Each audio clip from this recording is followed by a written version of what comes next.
Olá, pessoal.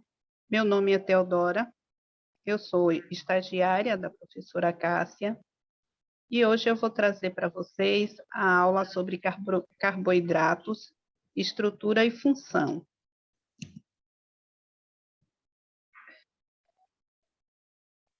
Pronto.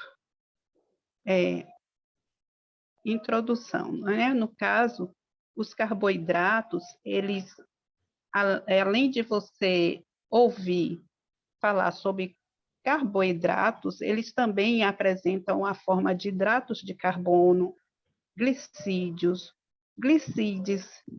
glicídios, açúcares. São moléculas orgânicas mais abundantes na natureza e têm a função de armazenar energia para o organismo vivo e constitui componentes estruturais. Então, os carboidratos, eles são formados por carbono, hidrogênio e oxigênio. A fórmula geral dele é CnH2nON. No caso aqui, eu tenho uma molécula de glicose e vocês podem ver aqui no carbono 6, carbono 6H12O6.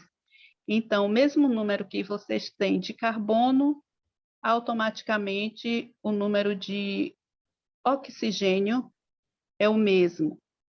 Já o hidrogênio é feito, contado por 2.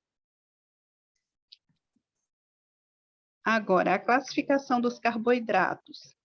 A classificação dos carboidratos ela é feita de acordo com o número de unidades formadoras. Então, monossacarídeos, disacarídeos, polissacarídeos. Então, na outra...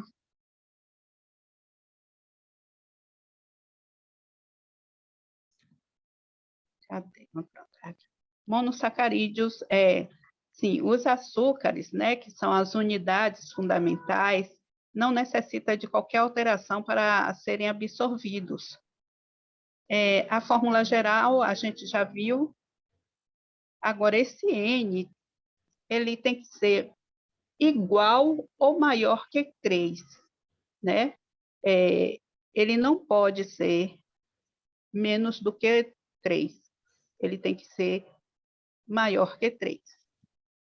As propriedades deles são, eles são solúveis em água e insolúveis em solventes orgânicos. Eles são brancos e cristalinos, a maioria com sabor doce, estão ligados à produção energética. Então, assim, aqui eu tenho 3 moléculas, né? Eu tenho a glicose, tenho a galactose, tenho a frutose.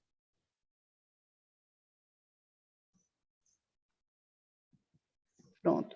Aqui, o nome genérico dos monossacarídeos é dado seguindo-se a regra, digamos, de número de carbonos mais a terminação -ose.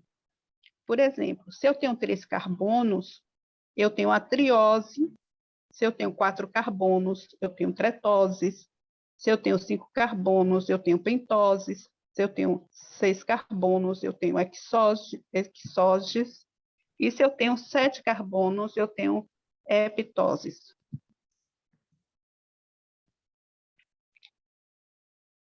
No caso das aldoses e cetoses, né, os monossacarídeos podem ser classificados como aldoses, que são polihidroxialdeído, ou cetoses, que é o polihidroxiacetona. No caso aqui, eu tenho o gliceraldeído. Espera aí que eu passei. No caso, eu tenho aqui o gliceraldeído, que são esses três pontos aqui em cima, né, separados aqui, que vem dizendo que aqui é uma aldose, um aldeído. Aqui no último carbono também, no último carbono, eu tenho a frutose, que é uma cetona. Aqui, logo de junto, aqui, logo no meio, eu tenho uma cetose, né? Cetose não, uma aldose, né? Que são essas configurações aqui, porque na primeira eu tenho 3 carbonos, que é o gliceraldeído, e aí eu venho para a glicose. Na glicose, eu tenho também três aldeídos, né, que são chamados de aldeídos. Aqui, essas 3 aqui em cima, pintadinhas em vermelho. E tenho a dihidroxicetona, que é essa segunda aqui, com 3, que são as mais simples. Aqui vocês observam em vermelho que eu tenho uma cetona, igualzinho aqui no último, que também eu tenho uma cetona, que no caso é a frutose. Então, são cetonas esses 2 aqui. Vamos ver no próximo slide mais algumas configurações aqui. Eu tenho algumas configurações de aldeído, né? Deixa eu ver aqui como é que... Pronto, aqui eu tenho primeiro, né? Que são a D-gliceraldeído, eu tenho a D-ribose, por exemplo, que são com 5 carbonos. Com 4 carbonos eu tenho a eritrose. Com 5 carbonos, né, eu tenho a ribose, eu tenho a arabinose. Com 6 carbonos, eu tenho a D-glicose, a D-manose, a D-galactose. Então, esses são os mais conhecidos, os que a gente pode estar vendo durante a nossa aula. Próximo slide, ele fala sobre as cetonas. Cetonas. No próximo slide, eu falo sobre as cetonas. Então,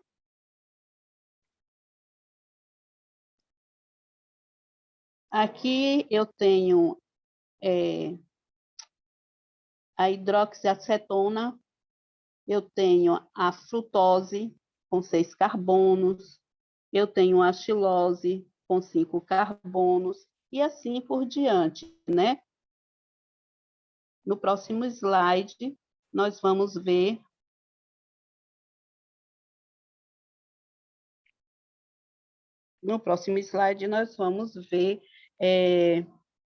a configuração dos monossacarídeos. Com exceção da dihidroxiacetona, que é essa que está aqui do ladinho, do meu lado esquerdo aqui, então, com exceção deles, todos eles possuem átomos de carbonos quirais. Isso dá origem a 2 estereoisômeros, né? Desculpa, D e L, que são enantiômeros, que são imagens especulares um dos outros.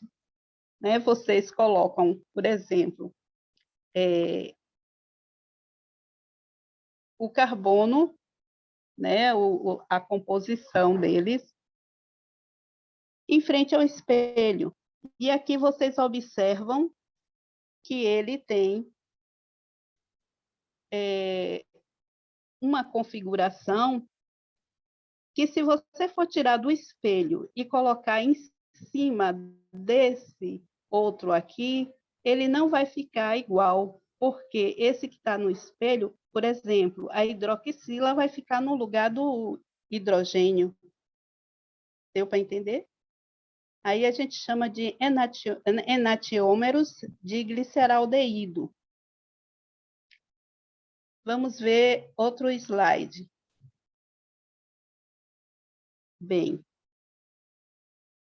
aqui, por exemplo, eu tenho um gliceraldeído, né, que tá com as cores amarelo, o hidroxila de rosa e o carbono de amarelo, aqui a composição aqui de amarelo, de azul.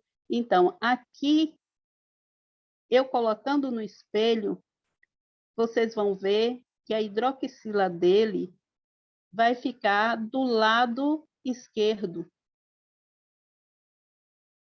Então, isso aqui a gente chama de L-gliceraldeído, né? E o que está normal, no caso, a gliceraldeído, a D-gliceraldeído, colocando no espelho, ele vai para L-gliceraldeído.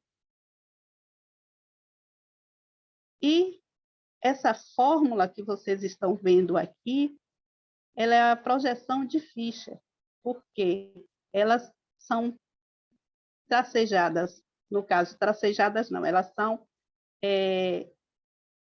iguais, elas não têm nenhum desenho, elas são todas lisas. Então, quando elas são todas lisas, elas são chamadas de projeção de Fischer. Vamos recapitular.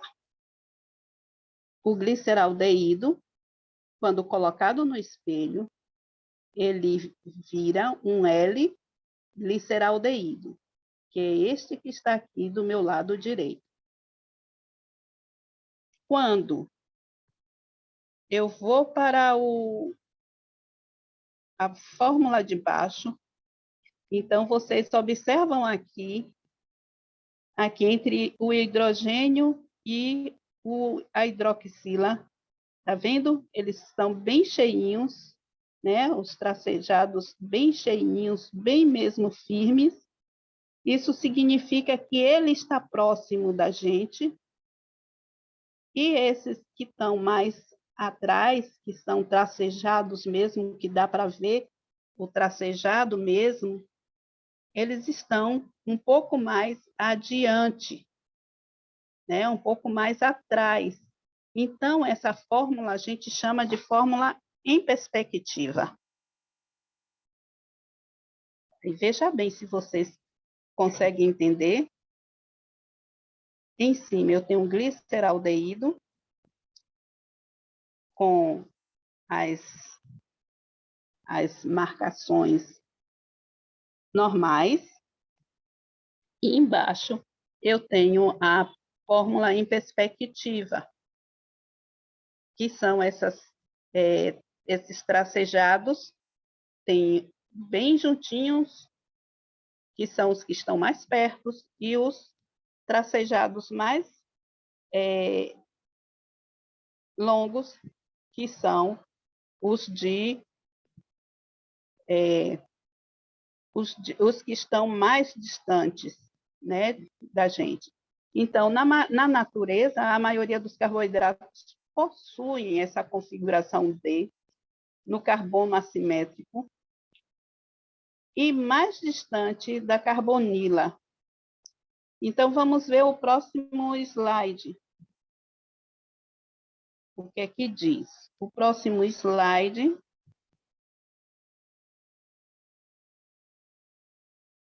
diz o seguinte.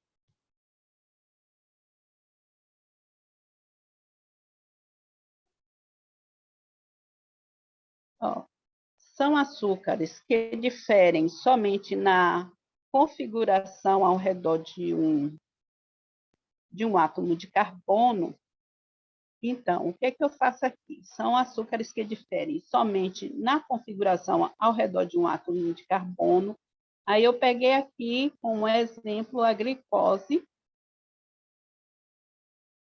e vou comparar com a manose. No caso, o carbono 2,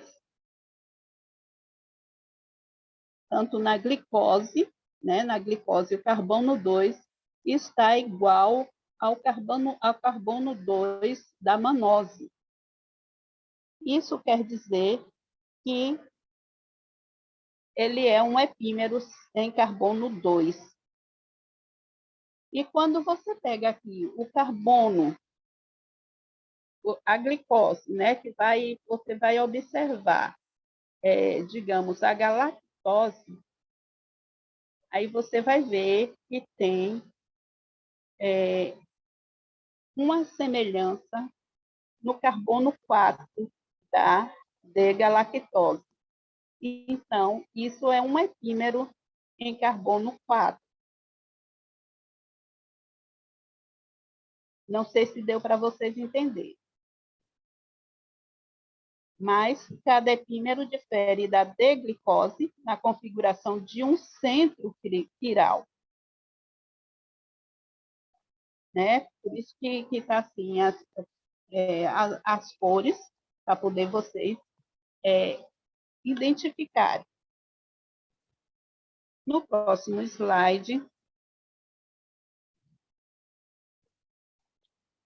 em soluções aquosas, as aldosteroses e todos os monossacarídeos com 5 ou mais átomos de carbono na cadeia ocorrem predominantemente na forma cíclica. A formação cíclica surge da reação do grupo carbono com o grupo hidroxila, né, que é o álcool. Então, eu tenho aqui um aldeído. Ele vai reagir com esse álcool, né? E quando ele reage, ele sai da fórmula M-acetal e se torna um acetal, liberando água. Da mesma forma, a acetona. Ele vai reagir com o álcool e vai formar um M-cetal. Né? Um M-cetal que vai reagir com o álcool e vai liberar água e formando um cetal. O próximo slide vai me dizer o seguinte. Aqui em cima, oh meu Deus, tá? Aqui em cima,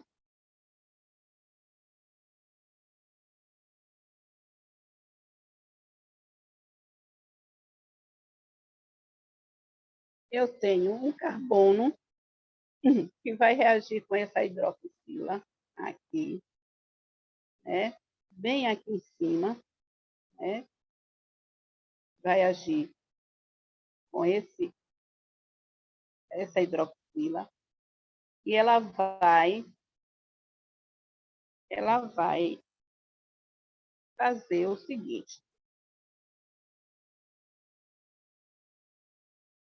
Ela vai se fechar.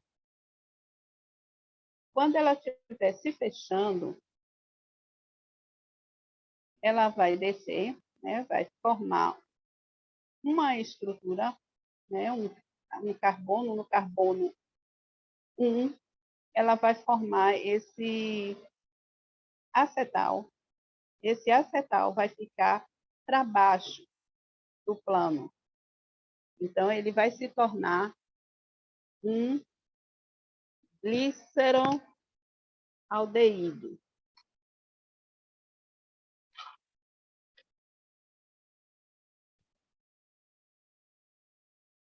E no carbono do lado aqui, ele também pode se formar e fazer um beta-aldeído. Aqui no plano direito, no plano esquerdo do meu lado, eu tenho uma alfa-glicopiranose, né? Porque a hidroxila está na parte de baixo. Já na parte aqui do lado direito, eu tenho uma beta-glicopiranose, né? Porque após a reação do carbono anomérico, ele faz 4 ligações diferentes. Aí surgem os 2 isômeros. Essas letrinhas que vem escrito aqui do lado, alfa ou beta, são isômeros. Vamos passar para o outro slide, para poder eu sentir aqui.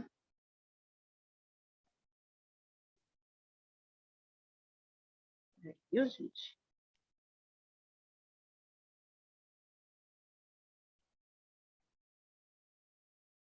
Bem, a reação para formar uma cetose cíclica, ela também faz a mesma coisa. Aqui está a cetose, circulada aqui de vermelho,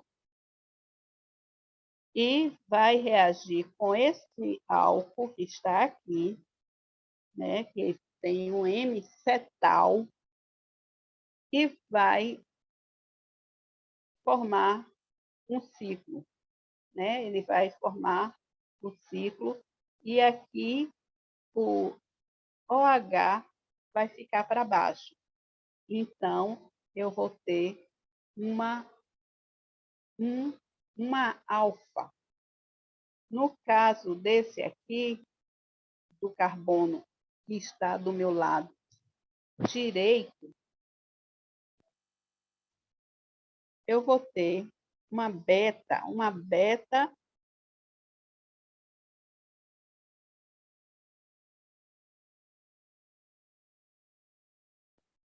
eu vou ter uma beta frutораnicina, e é porque ela vai se tornar uma beta, porque a hidroxila ela está acima. No caso, embaixo ela é alfa, quando ela está em cima, ela é beta. Vamos mudar para o próximo carbono. Eu tenho aqui uma estrutura, um monossacarídeo,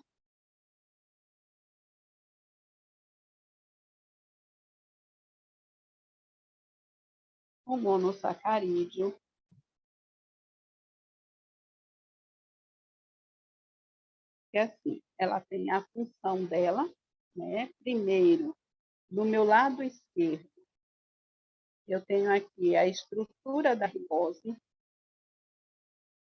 A ribose, ela é estrutural, né? E ela faz parte de uma uma ação muito importante do nosso corpo, que é o RNA. Ela, no caso, ela é uma pentose. E do lado esquerdo, eu tenho a dexorribose, que também é uma pentose, e ela também é estrutural. E ela faz parte também dessa parte muito importante do nosso corpo, que é o RNA ou o DNA. E vamos ver aqui o segundo, do lado direito, é uma glicose. Essa glicose ela é uma hexose, ela é a forma de açúcar que circula no sangue e se oxida para fornecer energia. Por exemplo, quando a gente vai fazer um exame de sangue, a gente fura o dedo, então, essa glicose é o que eles, né, vai medir para poder saber se a gente está com o açúcar no nível certo. E também esse açúcar tem a ver com a energia que vai para os nossos músculos, né? E também tem a ver com a energia que vai para o nosso fígado. Então, qualquer,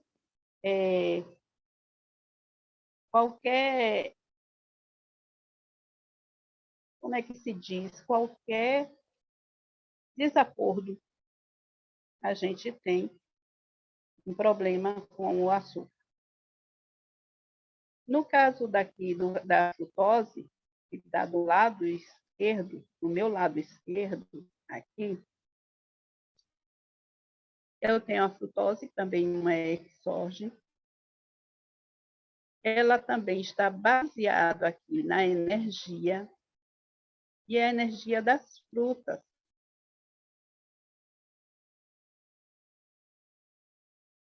Aqui embaixo, do lado direito, a última parte aqui, eu tenho a galactose. A galactose também é uma exógena. Ela faz parte também da energia, ela faz parte da lactose, que é o açúcar do leite.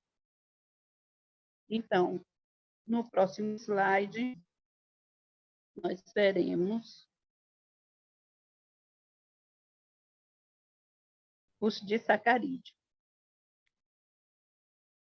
No caso, são combinações de açúcares simples, que por hidrólises formam duas moléculas de monossacarídeos iguais ou diferentes. As unidades, elas são ligadas por meio de ligações glicosídicas, né? Elas vêm aqui, por exemplo, eu tenho duas glicoses, né? Eu perco aqui esse oxigênio de um lado e o hidrogênio de outro, formando água. Quando ele se transforma, por exemplo, no caso da glicose, estou falando de duas glicoses agora. Então, ele vai se formar numa maltose. Essa maltose da glicose, ela forma o carbono 1, um alfa, e aqui no carbono 4, né? Por que 4? Porque ela começa a contar daqui da parte direita, né? 1, 2, 3, 4. Então, ela fica uma ligação glicosídica do tipo 1, alfa 1, 4. Vamos ver no próximo slide se vocês conseguem entender. Bom, aqui, por exemplo, aqui eu tenho a maltose, né, que a ligação é alfa 1, 4, que a gente já viu, que são as duas ligações de glicose. Eu tenho também uma glicose e uma frutose, que vai terminar em sacarose, né, que ela vai se formar em sacarose. Essa glicose e a frutose, ela é feita de o carbono alfa 2, porque aqui é o carbono alfa. Aqui no lado esquerdo, eu tenho o carbono 1. E aqui já no lado direito, eu tenho o carbono 2. Portanto, ela é uma alfa 1,2.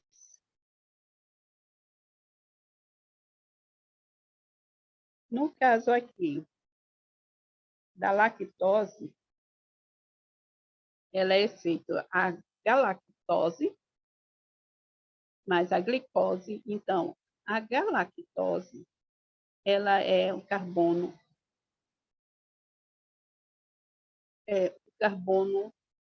1, 4. Por exemplo, a lactose, para formar, né, eu pego uma glicose e a galactose, para formar uma lactose, ela já vem com a confirmação beta 1, 4.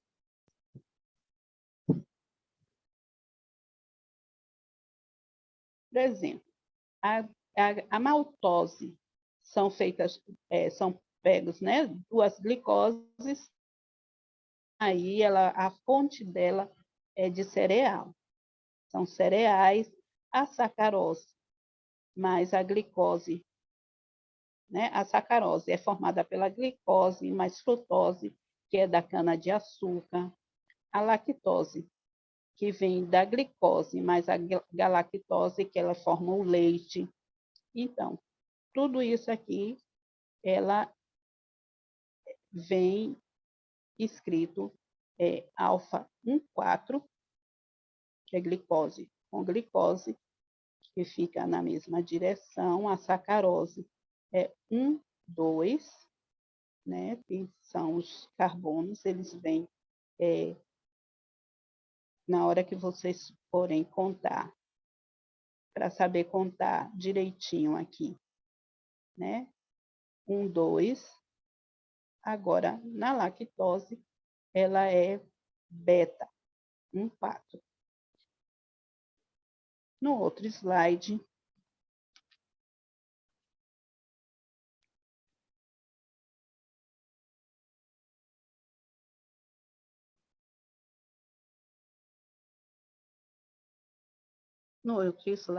eu tenho os oligosacarídeos, que são pequenos polímeros que têm de 3 a 10 unidades ou mais de monossacarídeos.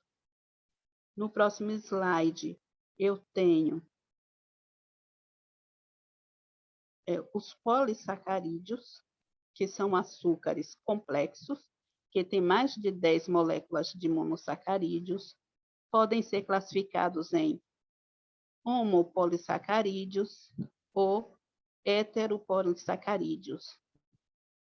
No caso daqui do hemopolissacarídeos, eu tenho a parte não ramificada, que é essa amarelinha, toda lisa, né? Não tem ramificações, e tenho também a ramificada, que ela vem com uma ramificaçãozinha aqui, toda lisa. E tenho o heteropolissacarídeo, que vem com 2 tipos de monômeros não ramificados, que são esses, como é que se diz aqui? Não são tracejados, né? Não que são as estruturas que vêm com mais de uma configuração. Por exemplo, são 2 tipos de monossacarídeos não ramificados. Aqui, por exemplo, no homopolissacarídeos, vocês observam que não ramificados, ele é feito só por uma cor. E aqui no ramificado, ele tem 2 cores, para poder dar a diferença. E tem múltiplos tipos de monômeros ramificados. Por exemplo, são 3 cores, por exemplo, aqui a mais. né? Aí vamos ver aqui no próximo slide para ver se vocês conseguem entender mais. São polímeros de alfa-D-glicose que ocorrem em animais, sendo em forma de armazenamento de energia, possui cadeias ramificadas com ligações alfa-1,4 e alfa-1,6. Esses são os polissacarídeos de glicogênio. Por exemplo, aqui eu tenho uma estrutura de glicose. Aqui embaixo eu tenho uma parte que não é ramificada, todas são iguais, e tenho a parte de cima que também são iguais. Porém, aqui na parte que vai se ramificar, vocês observam que ele é um carbono 1,6. Está vendo? Por quê?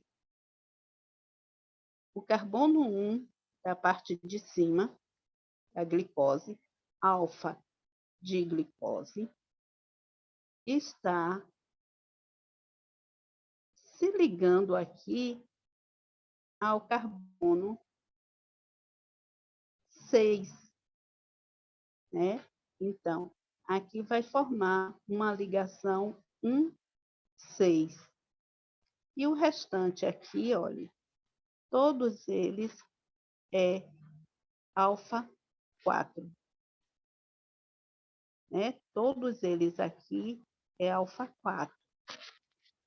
Ligação alfa 4, essa aqui última, a ligação daqui também alfa 4. Agora, quando ele vai se ramificar, ele tem uma ligação alfa 6. Eu espero que vocês estejam conseguindo entender. No próximo slide. Bem, polissacarídeos de amido. São polímeros de alfa-D-glicose também, que ocorrem nas células de plantas, cuja função é armazenar glicose. No caso, há dois tipos, né? A amilose e a amilopectina, que podem ser distinguidos uns dos outros, e pelo grau de ramificação da cadeia. Por exemplo, aqui eu tenho uma ramificação 1,4, né, aqui em cima, e depois esse último aqui, ele vai se ramificar no carbono 1 com o carbono 6. Então, eu tenho uma ramificação 1,6, que é essa aqui, onde tem uma ligação alfa 1,6. Aqui embaixo, eu já tenho uma ramificação 1,4. Não sei se dá para entender aí. No caso da amilose e da amilopectina, por exemplo, a amilopectina, ela é linear, ela é só feita de carbono alfa 1,4. Enquanto a amilopectina, né, ela é ramificada no carbono 1,6. Né? Porque, assim, cada vez que ela vai se ligar a um carbono, ela procura o carbono 1,6 para ramificar. Então, ela forma aqui, olha, o amido. Próximo slide vem dizendo que vamos fazer aqui uma comparação, né, do glicogênio com a amilose e com a amilopectina. nas unidades monoméricas, todas elas são de glicose, né? Agora, vamos ver, no peso molecular, por exemplo, na glicose eu tenho 50 N vezes 10 a 6. Na amilose, ela é linear, ela é pequenininha, então eu tenho de 4 a 50 mil. E aqui na amilopectina, eu tenho de 50 a 16 vezes 10 a 6. No caso, a glicose, o glicogênio, no caso, o glicogênio é bem maior do que as outras duas.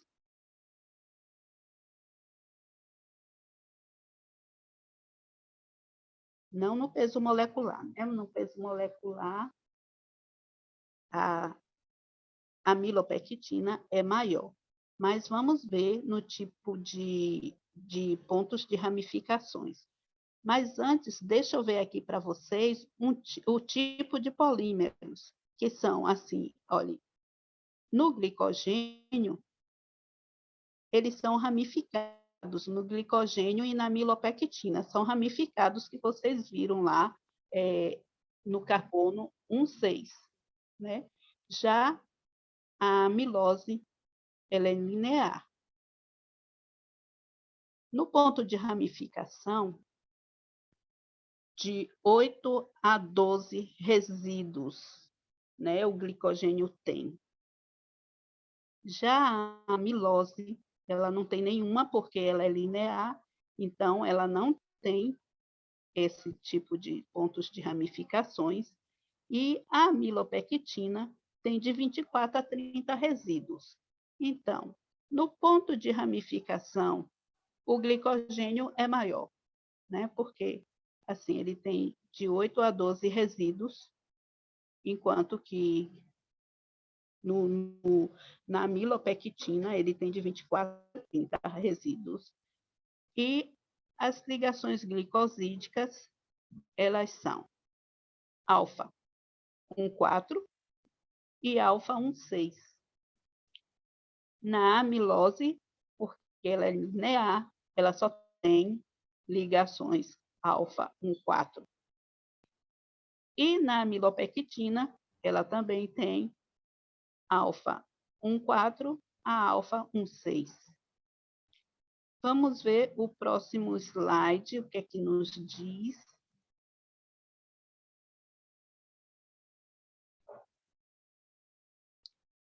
Bem, o polissacarídeos, né, que vem agora a celulose. No caso, ela é o principal componente estrutural das plantas, especialmente da madeira e das plantas fibrosas, né? Ela dá aquela estrutura forte. E é um homopolissacarídeos linear de beta-D-glicose, né? Então, ele é um homopolissacarídeo linear de beta-D-glicose. E todos os resíduos estão ligados por ligações glicosídicas. Agora, beta 1,4. Ele apresenta cadeias individuais reunidas por ligações de hidrogênio, que dão às plantas fibrosas sua força mecânica. Então, não sei, espero que vocês entendam, né, que essa celulose é um homopolissacarídeo linear de beta-D-glicose. Pode passar. No caso, por ligações polissacarídeas, né, de beta 1,4.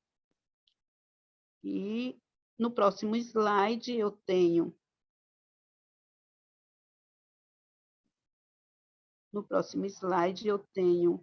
um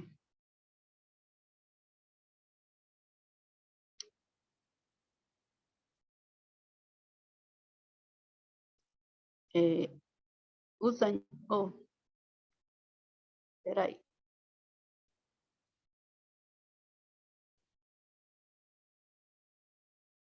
Aqui.